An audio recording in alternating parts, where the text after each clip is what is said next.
The avoidant person isn't some mysterious, complex individual who deserves endless patience while they figure themselves out.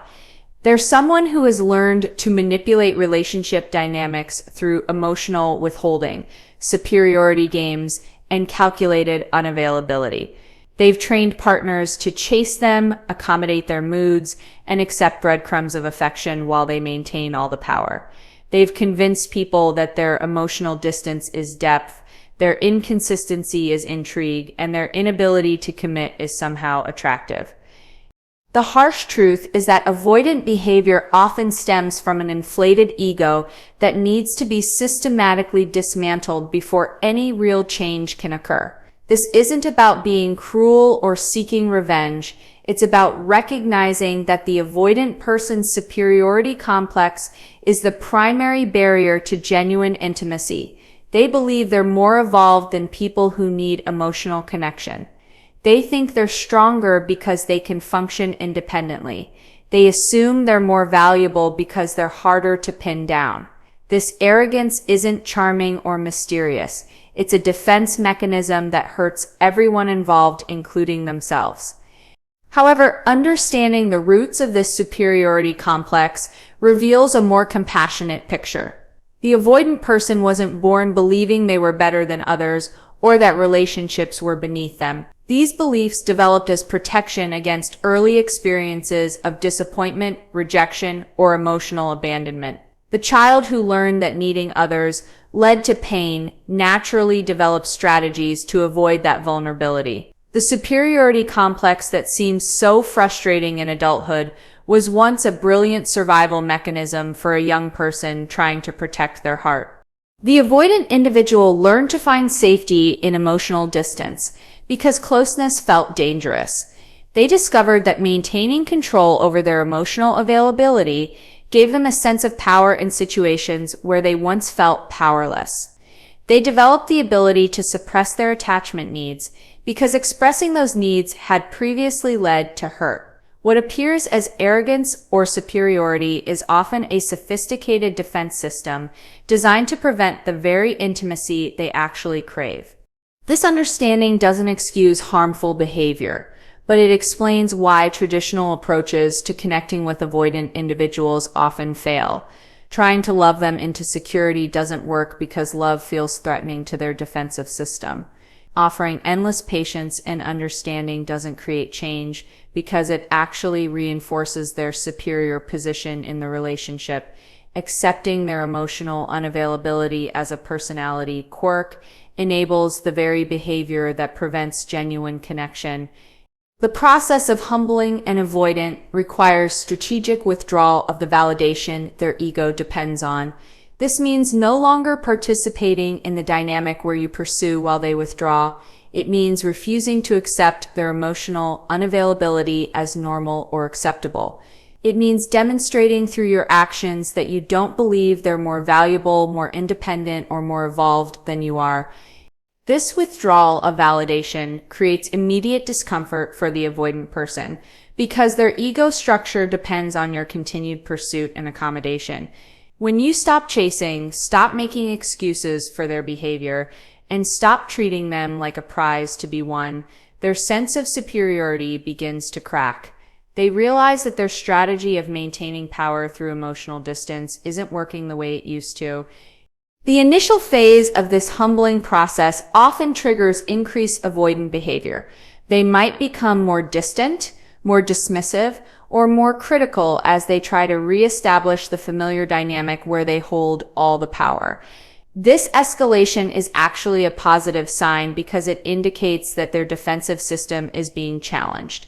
They're trying harder to maintain control because they sense that control is slipping away. During this phase, it's crucial to remain consistent in your refusal to participate in their superiority games. This doesn't mean being cold or hostile. It means being calmly unavailable for the drama they're creating. When they withdraw, you don't pursue. When they criticize, you don't defend. When they try to provoke jealousy or insecurity, you remain unaffected. Your consistent refusal to play their games gradually undermines their belief that they can control the relationship through emotional manipulation. The second phase involves their recognition that their usual strategies aren't producing the desired results. The avoidant person begins to experience anxiety as they realize they might actually lose something valuable. This anxiety is uncomfortable but necessary because it forces them to confront the attachment needs they've been suppressing. They start to question whether their independence is as fulfilling as they thought, whether their emotional distance is actually protecting them, and whether they might have misjudged the value of the relationship. This questioning process is where the humbling really begins. The person who once seemed so sure of their superiority starts to doubt their own narrative. They begin to wonder if maybe they do need the relationship more than they admitted. They start to consider that their partner might have options they hadn't considered. They realize that their assumption of being the more valuable partner might have been incorrect. As this doubt grows, the avoidant person often experiences a profound shift in their internal experience. The superiority that once felt protective now feels isolating. The independence that once felt empowering now feels lonely. The emotional distance that once felt safe now feels disconnecting. They begin to recognize that their defensive strategies have cost them something precious, genuine human connection. This recognition creates a vulnerability that the avoidant person hasn't experienced in years, perhaps decades. They're suddenly aware of how much they actually need and want the relationship they've been taking for granted. They realize that their partner's love and commitment wasn't weakness. It was a gift they didn't appreciate. They understand that their emotional unavailability wasn't strength. It was fear disguised as superiority. When this realization fully hits, the avoidant person often experiences something close to panic. They recognize that they've been operating from a false premise and that their behavior has driven away someone who truly mattered to them. This panic motivates them to drop their usual defensive strategies and reach out with unusual directness and vulnerability. The humbling process works because it forces the avoidant person to confront the reality that their superiority complex was protecting them from.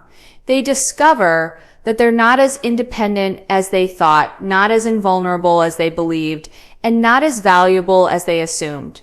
This discovery is initially devastating but ultimately liberating because it allows them to access the authentic feelings they've been suppressing. However, the humbling process must be handled carefully to avoid creating lasting damage. The goal isn't to destroy the avoidant person's self-esteem or make them feel worthless. The goal is to help them recognize that they're human with the same needs for connection and love as everyone else. This recognition allows them to approach relationships as equals rather than as superior beings, granting their presence to lesser mortals. When an avoidant person returns after being humbled, they often display dramatically different behavior. Instead of the casual take it or leave it attitude they showed before, they demonstrate genuine urgency about repairing the relationship. Instead of emotional distance, they offer vulnerability. Instead of superiority, they show humility and appreciation. Instead of taking the relationship for granted, they recognize its value and their role in damaging it. This transformation can be remarkable to witness, but it's important to understand that humbling creates an opportunity for change rather than guaranteeing permanent change. The avoidant person's defensive patterns are deeply ingrained and will likely resurface under stress or when they begin to feel secure again. The humbling process opens a window for different relationship dynamics, but maintaining those dynamics requires ongoing awareness and effort from both parties. The most successful outcomes occur when the humbling process helps the avoidant person develop genuine self-awareness rather than just temporary desperation. When they can recognize their patterns, understand their triggers, and take responsibility for their impact on others, they have a foundation for building healthier relationship skills. When they can maintain humility without losing their sense of self-worth, they can participate in relationships as equals rather than as superior or inferior parties. For those considering whether to attempt humbling an avoidant partner, it's essential to understand that this process requires genuine detachment from the outcome. If you're humbling them to get them back, you're operating from the same power dynamic mindset that created the problem in the first place. The humbling must come from authentic self-respect and refusal to accept poor treatment, not from strategic manipulation designed to control their behavior. The process also requires you to be prepared for the possibility that the avoidant person won't return or won't change, even if they do return.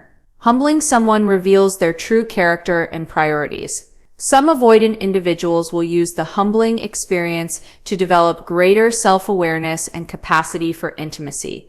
Others will simply find new ways to maintain their defensive patterns, or will seek partners who are more willing to accommodate their emotional unavailability. Ultimately, humbling and avoidant serves two purposes. It either creates space for genuine relationship growth by challenging the power dynamics that prevent intimacy, or it reveals that the person is not willing or able to participate in a healthy relationship. Either outcome is valuable information that allows you to make informed decisions about your future. Understanding the difference between healthy humbling and destructive humiliation is crucial for anyone attempting this approach.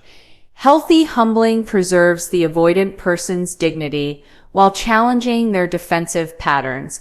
It involves setting boundaries rather than seeking revenge, withdrawing your energy rather than attacking their character, and maintaining your own standards rather than trying to control their behavior. Destructive humiliation, by contrast, aims to make the avoidant person feel ashamed, worthless, or fundamentally flawed.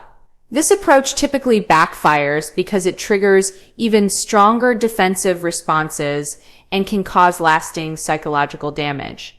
The goal is never to break someone down completely, but rather to help them recognize that their current approach to relationships isn't working and that change is necessary. The timing of when to attempt humbling and avoidant is also critical. This approach works best when the avoidant person has demonstrated a pattern of taking you for granted, consistently prioritizing their own needs over the relationship's needs, or showing clear signs of believing they're superior to you. Attempting to humble someone who is already struggling with self-worth or going through a difficult period can cause unnecessary harm and is unlikely to produce positive results. The most effective humbling occurs naturally through consistent demonstration of your own worth and standards, rather than through calculated moves designed to manipulate their emotions. When you consistently show up as someone who knows their value, refuses to accept poor treatment, and has options beyond the current relationship, you naturally challenge any superiority complex without having to explicitly address it. This natural approach to humbling might involve pursuing your own interests and goals with the same energy you once invested in pursuing them. It might mean building a social life that doesn't revolve around their availability. It might mean developing skills, hobbies, or career opportunities that enhance your own sense of accomplishment and independence. The goal is to become genuinely less available to participate in their superiority games because you're busy living a fulfilling life. When the avoidant person realizes that you're thriving without constantly seeking their validation, they begin to question their assumption that you need them more than they need you. This realization challenges their superiority complex more effectively than any direct confrontation could, because it's based on observable reality rather than emotional arguments. The psychological impact of witnessing your independence and growth can be profound for the avoidant person. They may have become accustomed to being the center of your attention, the primary focus of your emotional energy, and the main source of validation in your life. When they realize you've developed other sources of fulfillment and that your happiness doesn't depend on their approval, their sense of importance in your life is rightfully adjusted. This adjustment forces them to evaluate what they're actually contributing to the relationship versus what they're receiving. Many avoidant individuals have never been required to make this evaluation because their partners have consistently overgiven while under-receiving. When the balance shifts and they're no longer receiving disproportionate attention and accommodation, they must decide whether the relationship is worth equal investment. The decision-making process that follows this realization is where the true humbling occurs. The avoidant person must confront whether they're willing to step up and match your level of investment or whether they're content to let the relationship fade. This moment of choice removes their ability to maintain the relationship through minimal effort while receiving maximum benefit. For many avoidant individuals, this confrontation with their own patterns and choices creates the motivation for genuine change. They realize that their usual strategies of emotional withholding and superiority games won't work with someone who has clear standards and multiple sources of fulfillment. They must either develop new relationship skills or accept that they'll lose something valuable. The transformation that can occur when an avoidant person chooses to rise to meet your standards is often remarkable. They may begin showing consistency they've never demonstrated before. They might start prioritizing the relationship in ways that seemed impossible previously. They often develop emotional availability that surprises both of you. This change occurs not because you've manipulated them, but because you've created conditions where their old patterns simply don't work anymore. However, it's important to recognize that not all avoidant individuals will choose growth when faced with these conditions. Some will simply move on to find partners who are more willing to accommodate their emotional unavailability and superiority complex. This outcome, while disappointing, provides valuable information about their true priorities and capacity for change. The individuals who do choose to change often describe the humbling experience as initially uncomfortable, but ultimately liberating. They report feeling relief at no longer having to maintain the exhausting facade of superiority. They express gratitude for being challenged to become better partners. They often acknowledge that they needed someone to refuse to accept their poor behavior in order to motivate real change. The long-term success of relationships that survive this humbling process often depends on both parties maintaining the healthier dynamic that was established. The avoidant person must continue choosing vulnerability and equal investment, even when their old patterns feel more comfortable. The other partner must continue maintaining their standards and independence, even when the avoidant person's improved behavior makes it tempting to return to overgiving patterns. The most important lesson from understanding how to humble an avoidant is that healthy relationships require mutual respect and equal investment. The humbling process works not because it's a manipulation technique, but because it establishes the conditions necessary for genuine partnership. When both people recognize each other's worth and contribute equally to the relationship's success, the need for power games and superiority complexes naturally diminishes. The tragedy of avoidant attachment is that the very defenses that once protected these individuals from harm now prevent them from experiencing the love and connection they actually need. Humbling them isn't about punishment. It's about creating conditions where their authentic selves can emerge from behind the walls of superiority and fear. When those walls come down, both parties have the opportunity to discover what genuine intimacy feels like.